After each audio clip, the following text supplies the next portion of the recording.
This conference will now be recorded. But we got somebody, okay, Ron's on now too. Welcome, Ron. You didn't miss anything. All right, so we'll call the meeting to order. Since we can't do the pledge, Ron, do you want to do the prayer? Sure.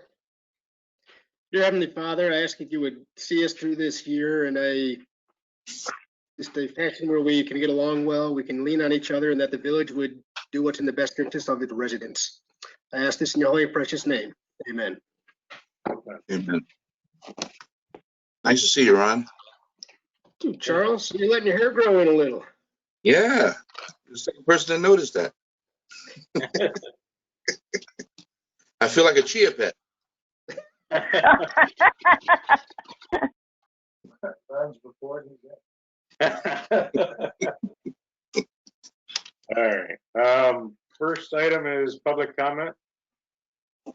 Anybody have any public comment? Well, I'd like to make a public comment. Okay. I am just awestruck with the people of the village of Owego. Between our paid staff and hundreds of volunteers in this village, it's just an amazing place to live. The day after Christmas, there was a lady on George Street who, an elderly lady who was without power, and our police department took her to a friend's house. And on Christmas Day, we had just tons of volunteer firemen out there checking on all the flooding and keeping everyone safe. And on Christmas Eve, we had our EMS and volunteers from the Newark Valley High School and the Owego High School transporting our residents from Rivermead out of town to be safe. And they were all doing it on their own time with no payment on Christmas Eve. It's just amazing. I'm awestruck. Thank you. Yeah, one of good comments, Fran.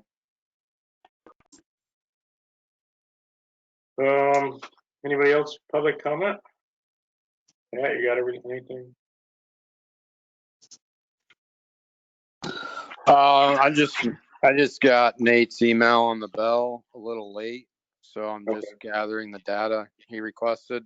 I missed the last meeting, so my understanding is the bell topic was addressed last meeting. Yep. So the crane estimate came in as part of the Verdon proposal. So the total cost for that proposal for the bell removal is $4,540. Nate, I quickly reviewed the village's procurement policy, and I'm reading where it says contracts under $20,000 and public contracts under $35,000 are exempt from the policy. So clearly $4,540 is well below that threshold.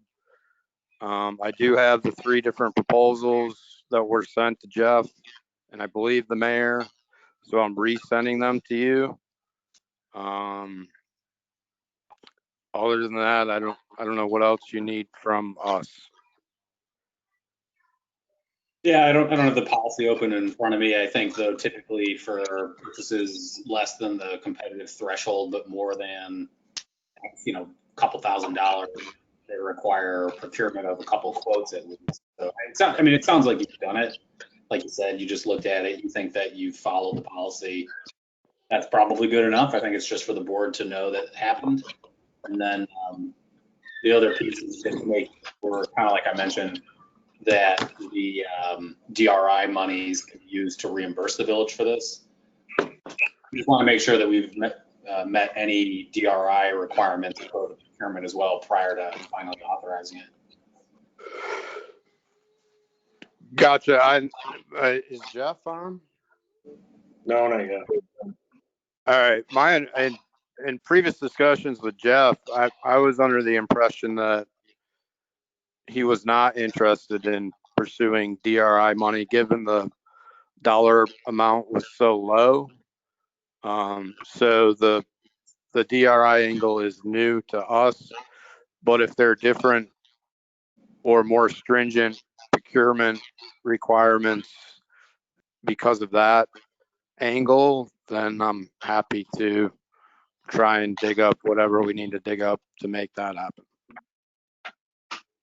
And that was actually something that the mayor and I had talked about just very briefly, whether or not the village even wanted to pursue DRI funding for this or not because of some potential for heightened, more stringent procurement requirements. But of course, that's the village board decision to make. Gotcha. So the 3 different proposals have been emailed, and the language from the procurement policy as well. So just follow up with me, whatever else you need on our end. Okay. Thanks, Pat. Let's see, next thing, department head reports. We'll start with Rob. I feel special. Okay, like Fran had said, then Christmas Eve, as we all know, there was a lot of weather. There was an issue. There was the emergency management meeting that was going on. And every time myself and Paul tried to bring up our concerns with the nursing home, we kept getting told take it offline. So that's what I did. I got a hold of the administrator of the nursing home and got the wheels rolling with him. He agreed that it needed to be done as a precautionary measure. And once he gave me the data I needed from him, I contacted Jim Morrissey from the state, or John Morrissey, excuse me. So once we got him involved, we also had stretcher patients that had to be moved as well. So we had to utilize one of our ambulances and 3 different drivers so that everybody wasn't out all night long. The nursing home, total kudos. They did an awesome job. As the buses came in, each designated area that they were supposed to go to was loaded first. They was so organized, so well organized. John Morrissey was just totally impressed on how well it went.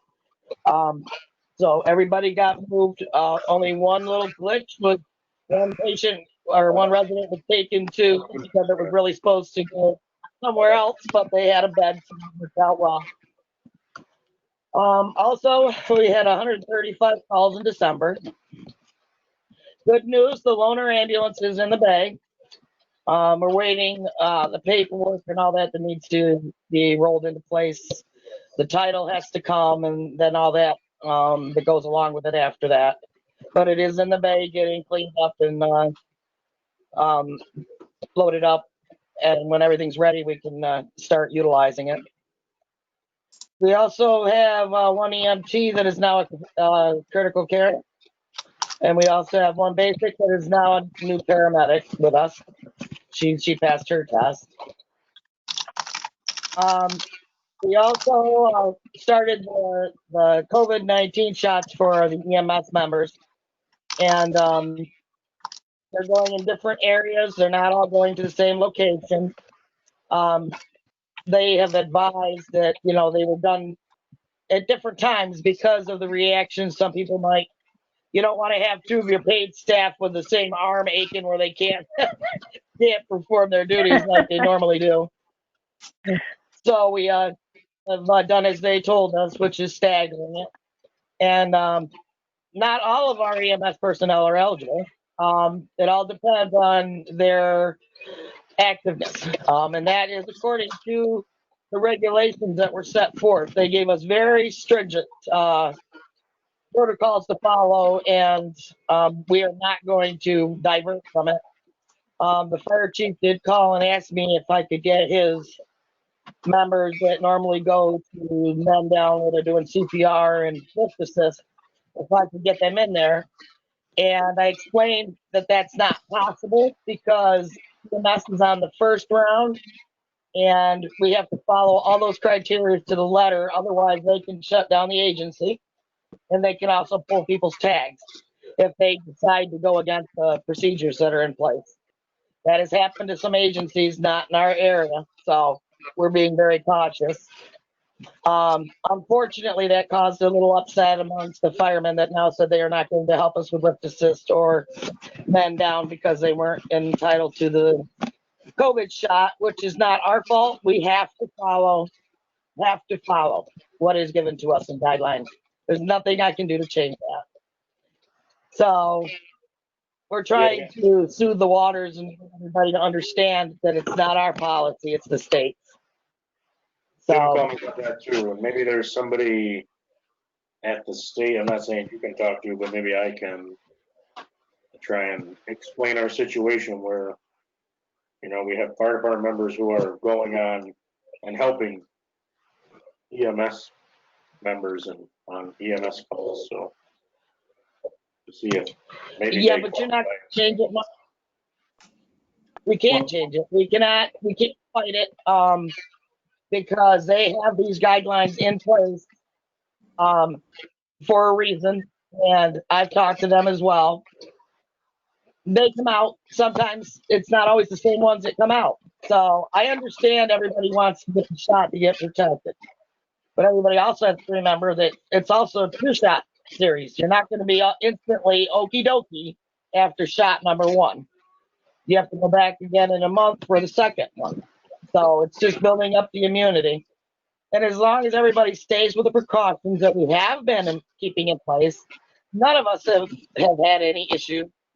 And we're getting more and more COVID positive patients we're taking in. And we have, because of our following legalities of the PPE and sterilization, we haven't had any issues.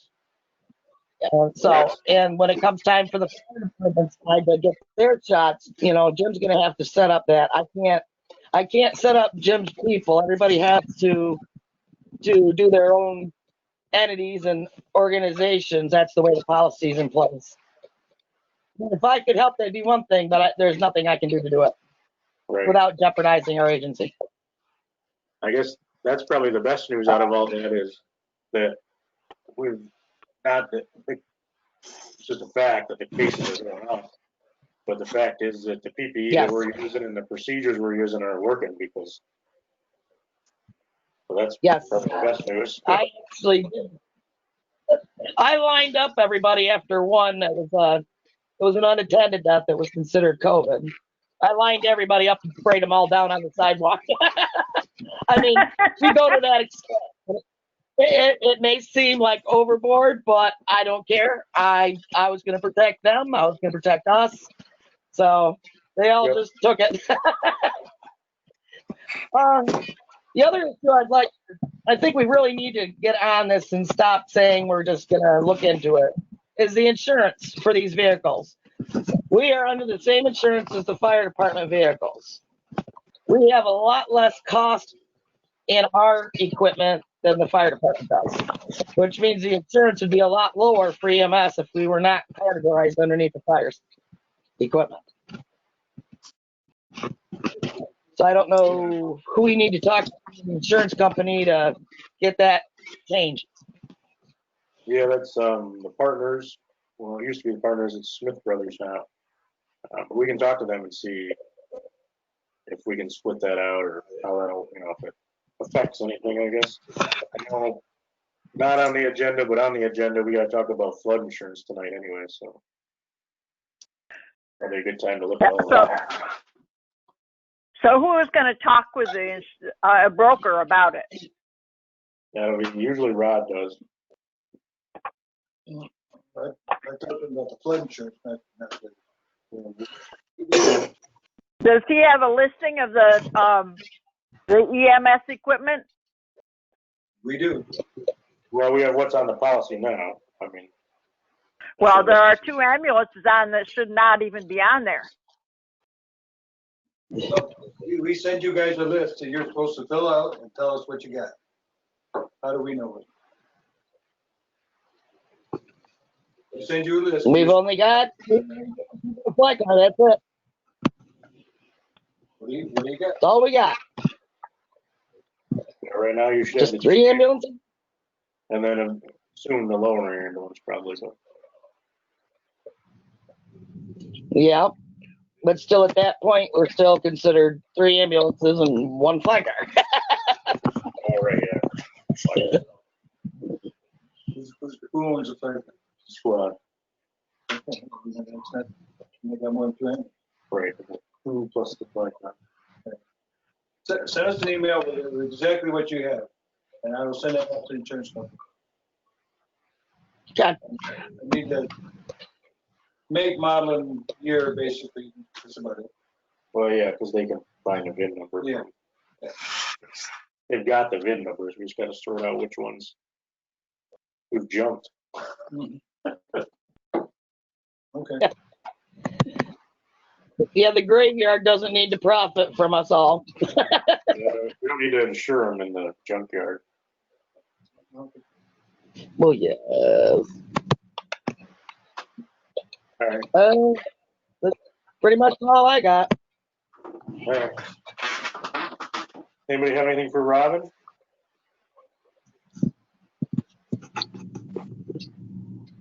Very nice. I second all the comments about the emergency flood. Christmas Eve and Christmas Day was a rough time, so especially to call on a bunch of people to show up and leave their families. Well, we did try to make that journey for the nursing home residents as pleasant as possible, showing them the decorations along the way, and trying to make as light of it as we could for them being disrupted as they were, and they all but one was really quite good with it. So, but once again, the nursing home's organization and all the workers and what they did was just phenomenal. That went well. I mean, had that river changed a foot higher, outcome would have been much different.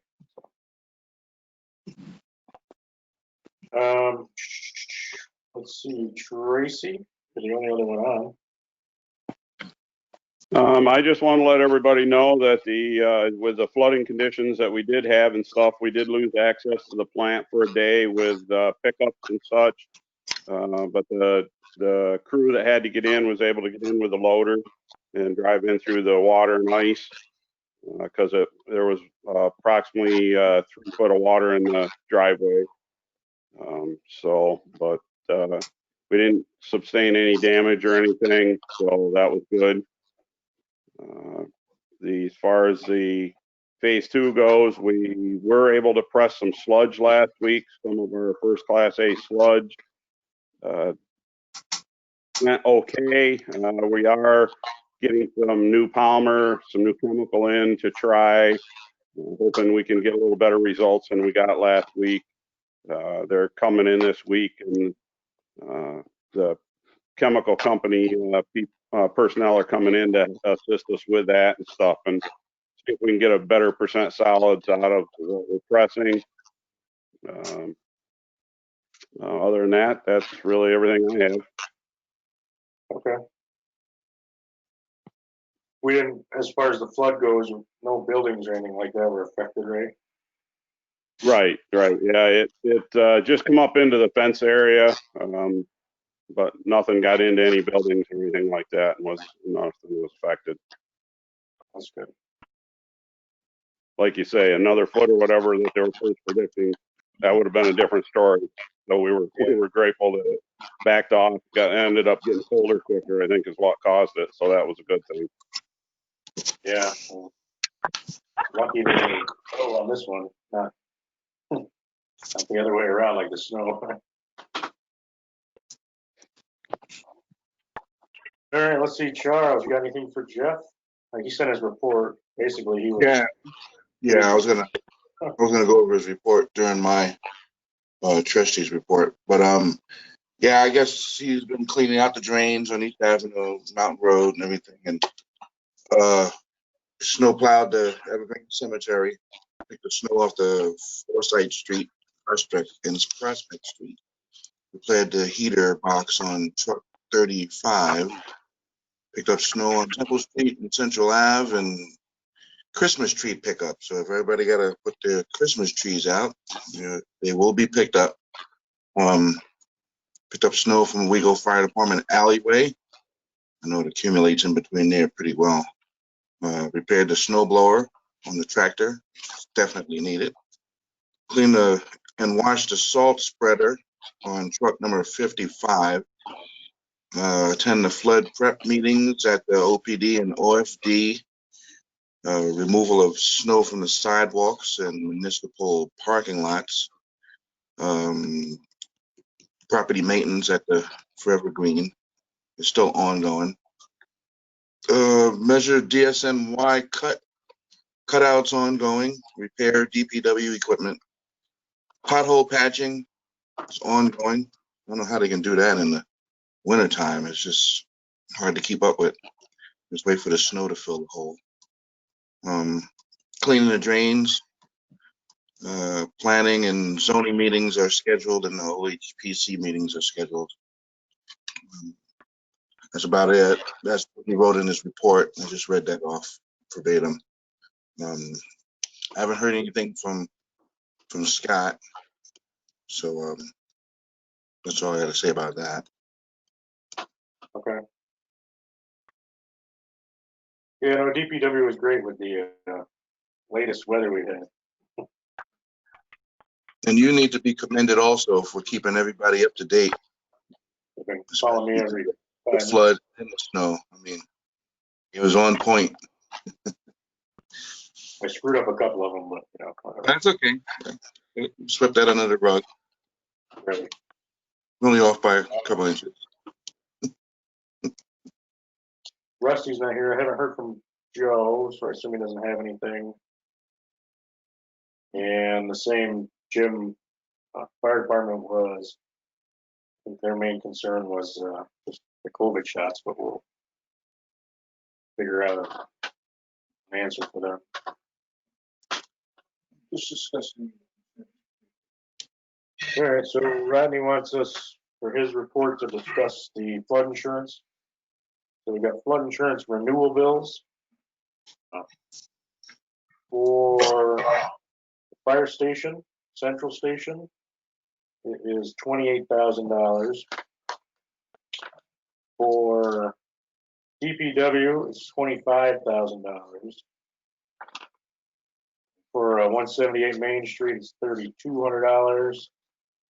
And for fire station number 3 over in the flats, it's $1,400. So, It seems to be a lot when that money can be used someplace else. I mean, it's too bad that the 100-year and the 500-year flood seems to come every other year around here. So, Here's the thing. Our office, we moved the furnace upstairs on the second floor.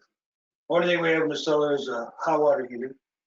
The fire department, central station, they have nothing in the basement that they can't move out in a short time.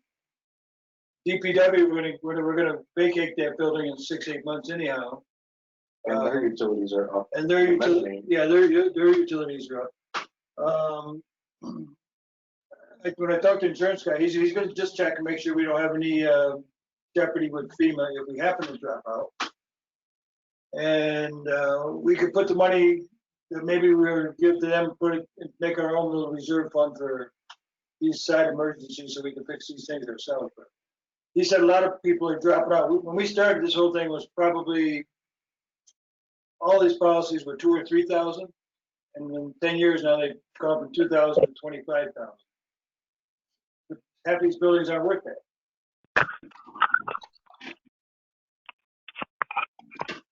I don't recommend keeping them.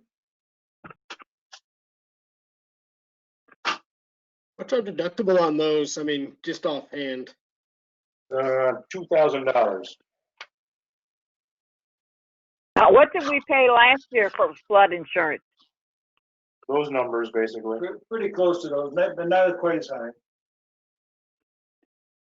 Well, I would suggest we put this money into our own self-insurance fund.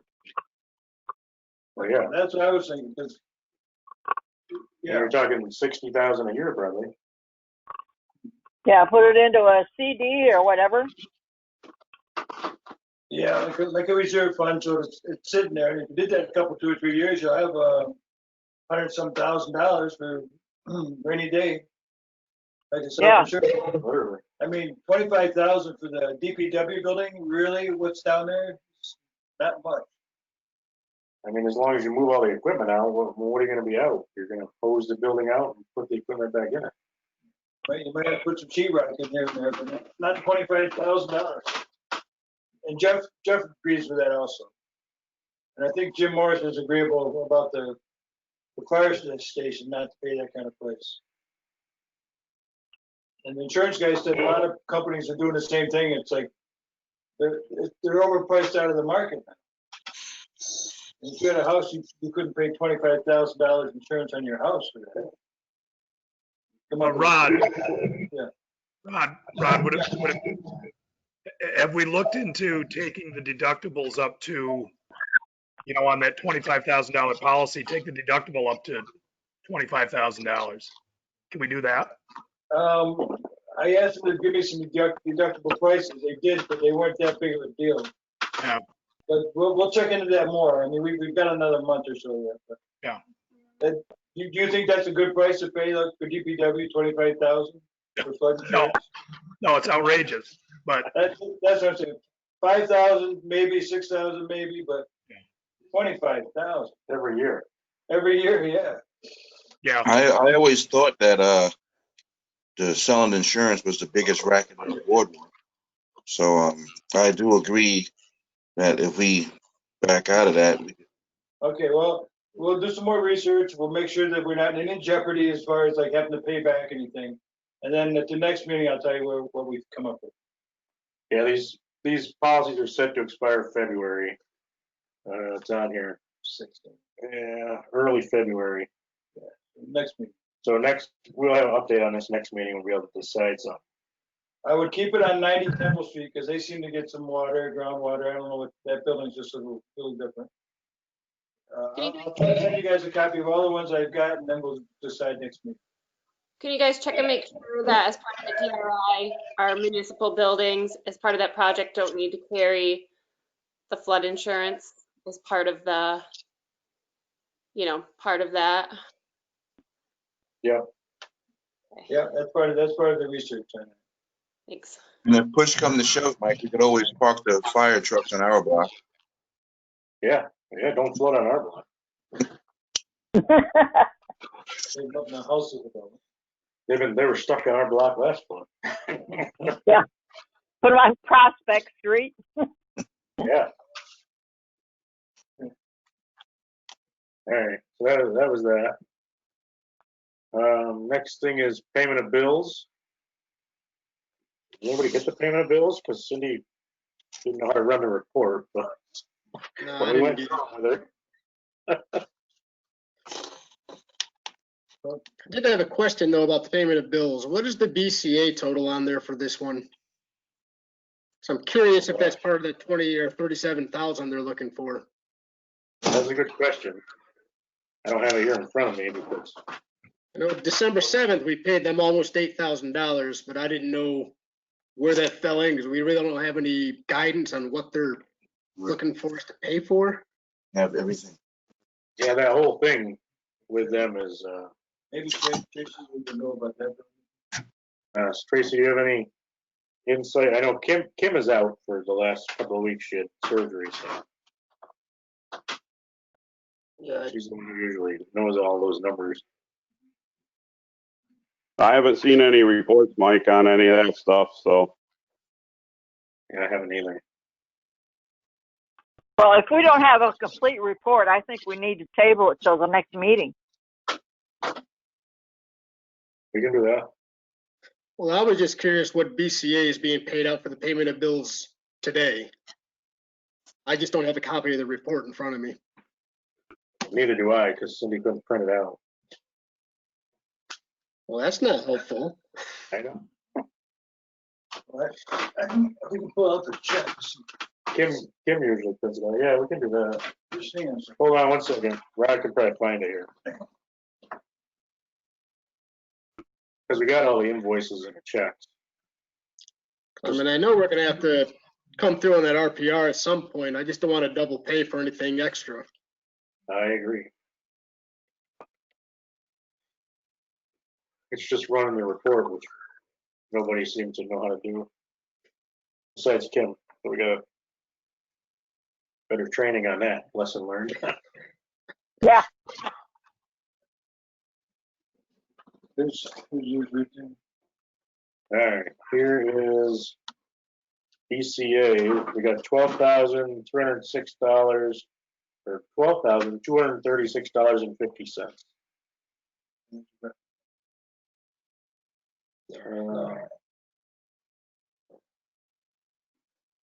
Yeah, Because I'd be curious what they're looking to bill us for that extra 37,000, and I can't seem to get any definitive from anybody on our side. So I don't know if maybe we reach out to them and ask them what the 37,000 is paying for. So I know we agreed that we would probably pay the 90,000 out for the RPR, but I mean, I can't confirm anything else beyond that. Yeah, I don't know what that.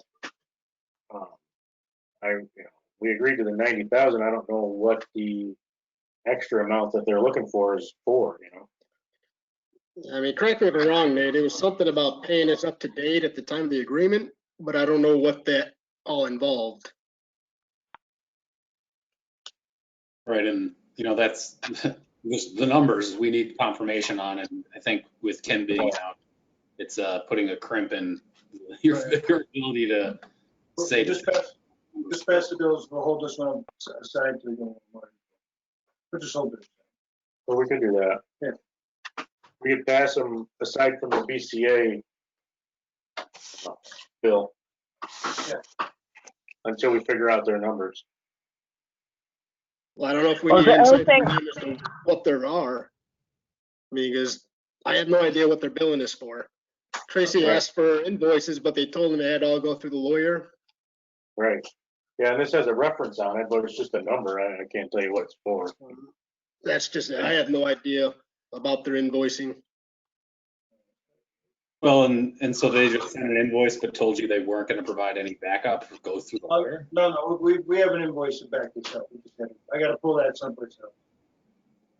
Okay. But we can pull that. We can pull that. If you want to pass the bills, we'll hold this one aside. And we'll pull out the voucher and see what they're more detailed on their voucher. Yeah.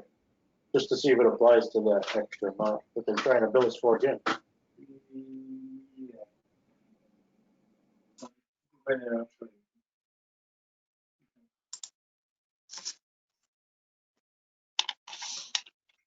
So I don't know if anybody wants to do anything with the payment of bills. Obviously, we couldn't get the report to run. Can we just move on because we didn't get it to? Well, then nobody's going to get paid. Even Coughlin, Gerhardt, they're not getting paid.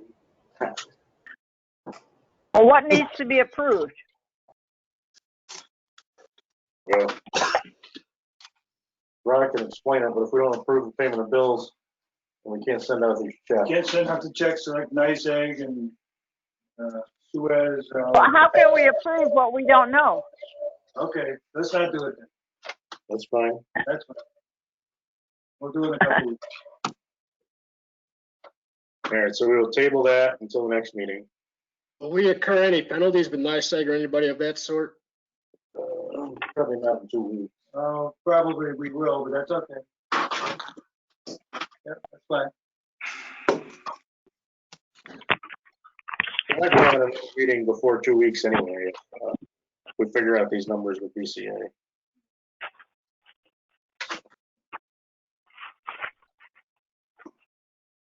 All right. The minutes of 12/21/20. Did everybody get those? Yep. All right. Anybody have any comments? I just had a couple sort of clarification for my part of the report, and I will send them to him and Rod, but what I would like it to change to say, just for my part, is there was like a blank space. Wendy's last name is Walsh, W-A-L-S-H. Instead of CRF, I'd like it changed to Community Rating System, CRS, and floodplain compliance, and that we actually have a meeting, not that we were gonna get together. And then for the OHP, change it to OHPC meeting. And then with that, everything else in the minutes was perfect, I thought, and I would have motion to approve. Okay. I'll second that. Okay, so Rusty's gonna hear tonight.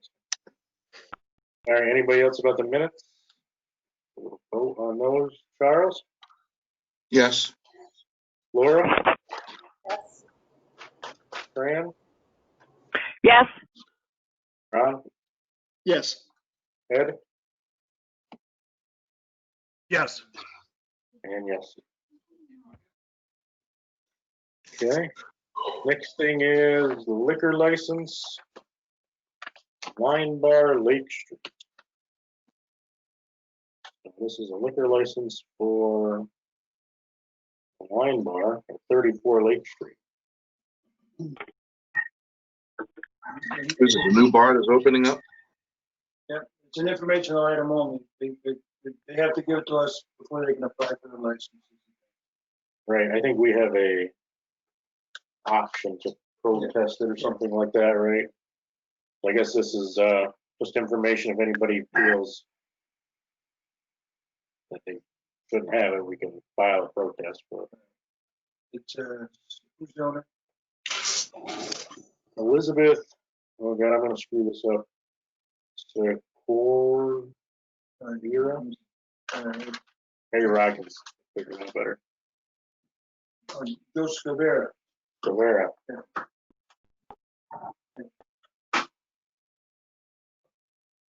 So, does anybody have any comments, objections? 34 Lake Street, a wine bar.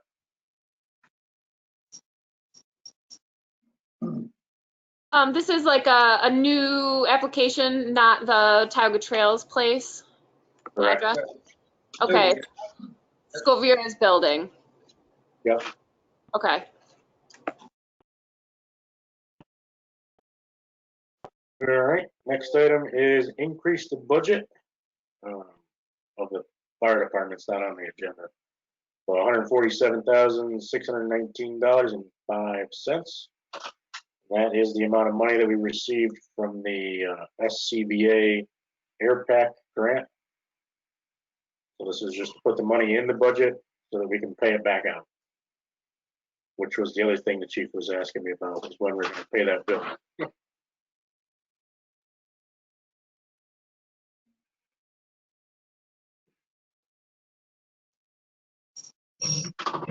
Approve increase to the budget, the CSBA grant.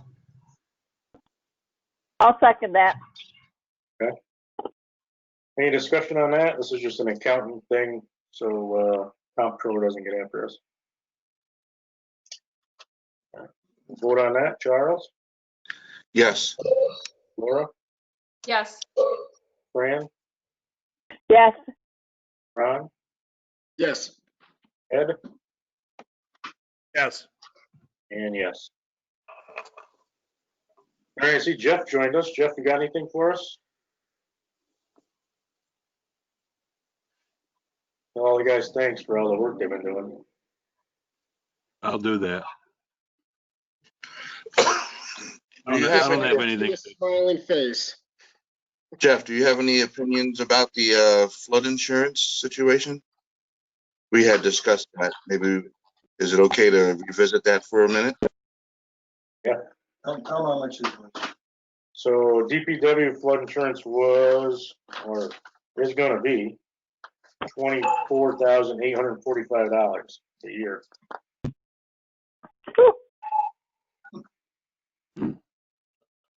Looking to see if we need to keep that. We'll put it into our own funding and hold on to it. And if need be, we can do it from that. I mean, we got the money in the budget. It's just crazy to pay them that every year. I agree with that, but if we don't have flood insurance, we probably won't get any FEMA money if something should happen. For Yeah, that's what the we're gonna look into. DPW facility. That's what we gotta look into for sure. Right. We got about a month to figure this out. These policies expire February 5th. So Rod's gonna check into it and see what exactly it affects if we don't have it. Right. Did you move all your utilities up in your place over there? Say what? Your furnaces and everything are up on the second floor? Yes.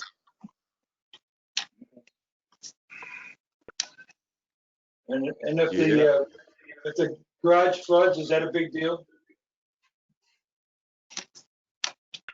As long as they get everything out, no.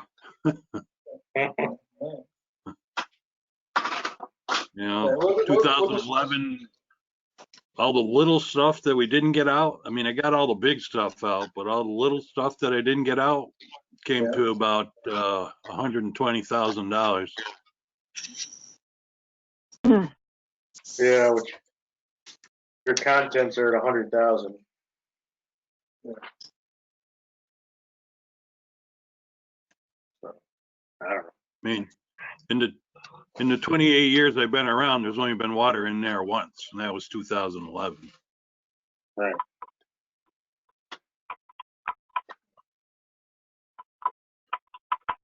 Well, something to look at anyway. Yeah. I don't have anything else. All right. Next thing is communications. Big communication that we received last week was from the DRI folks. Our contract is fully executed. So that is good news. For those who don't know, when they sent us the contract to sign, which Nate knows all about it, it's 100 pages long and it had all sorts of stuff we had to do. Brittany Woodburn from Team Tioga helped us fill it out and get it all signed and sent back to them. The email that says it's fully executed means that the state has accepted everything we filled out and did. So all that's moving forward. Our RFP for architectural services is due back at the end of the month. So all that's still moving forward. I don't know if we've gotten any in yet, but I know we had a bunch that got sent out. Firms were interested, so I assume we'll be getting some bids back. Other communications, we got a Christmas card from the hose team. And that's about it. It's got the dates in it. Oh yeah, it's got their events on the back. So anybody wants to see it, it'll be down here. But Yeah, oh, the Christmas card from the OPD was beautiful too. yeah, yeah. So hopefully these events hold true and it's not like 2020. Right. Let's see. Next item is trustee reports. Charles, what you got? Nothing in addition to what I've already said. Okay. Laura? Who's next? Laura.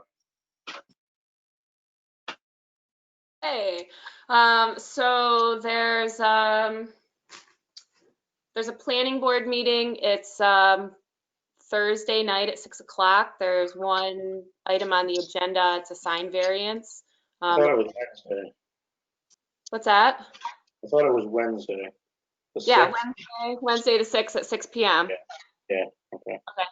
So anyways, it already went through the planning, and this is zoning for this item. It's like Front Street sign variance application. And then I'm gonna do also another meeting on Wednesday, virtual with the county, soil and water, Scott from the code enforcement, and Wendy, the guy from the National Floodplain. And so we're going to be talking about the National Floodplain Insurance Policy compliance and, like stuff for that big endeavor of trying to do the CRS compliance or CRS system thing. So anyways, apparently that's a really huge endeavor, and we got to work on like a basic little stuff first. And we're gonna get working on that coming up, starting with this. Do you know what time that meeting is? I know I saw a bunch of emails, but Yeah, it's gonna be at 2 p.m. Okay. Jeff is gonna try to be in there, but he also has like another meeting. So that's awesome that everybody's coming together, because the flood insurance is like a really big deal. So Yeah, this will help also with our municipal buildings. So anyways, that's in the works for Wednesday at 2. Okay, I will join that too. Okay, excellent. It's in my emails. I haven't caught up Okay. yet. Awesome, that's it from me. Fran? Yeah, the cemetery committee meeting was scheduled for this evening, and half of our committee couldn't make it, so we canceled this month's meeting. And for February, it should be for the first Monday in February, but the chairperson is going to be out of town, so our next scheduled meeting is going to be for February 15th at 5:30 p.m. at the DPW building. Okay. And we're working on the rules and regulations for the cemetery. Hopefully we can get that done by spring. Okay. Anything else? No, that's it. All right. Ron? I've got nothing. All right, cool. Ed? No, nothing from me. All right. Next item is mayor's report. Nothing official. I've been busy dealing with snow and water. And floods. Oh my. Yeah. For anybody that don't know, Jeff and I successfully got New York State DOT to help us with the snow. So they came in and did their own roads, but they also gave us a crew that worked 24 hours a day on all the streets. We gave them a list, and they did a lot of streets for us, clearing drains, which really helped with the flooding or not flooding. All right. That's wonderful. Yeah, that was a big deal. It wasn't easy to get them here. It's amazing how much manpower into the removal of the snow and everything, and then all it took was one day of 50 degrees to get rid of most of it. Yeah. So some good news, or I guess good news. Our financial audit for 2018 is done and filed. So there's copies here. Fantastic. Normally we have them at the board meeting, but I'll put a copy in everybody's box once I get them back to the company. Is that the project we started at the first, we first started the term, the first term? Yeah. Yeah. Yeah. Wow. Takes a while. Yeah. So good news is we're catching up on those audits, which we're, very behind. They're working on 19 too.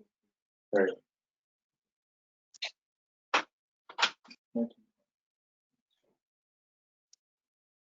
Other than that, last thing is public comment.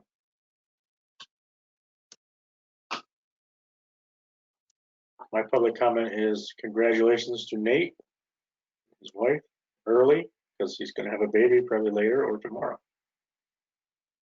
Sometime tonight or tomorrow morning. As you can tell, I'm a very diligent husband being here at a meeting instead of with my wife at the hospital. Well, thank you. We're taking a nap now. Yeah, get your sleep now, Nate, before she calls. Yeah, exactly. I figured that was just a backdrop you bring with you everywhere. Yeah, they got Wi-Fi at Lord's.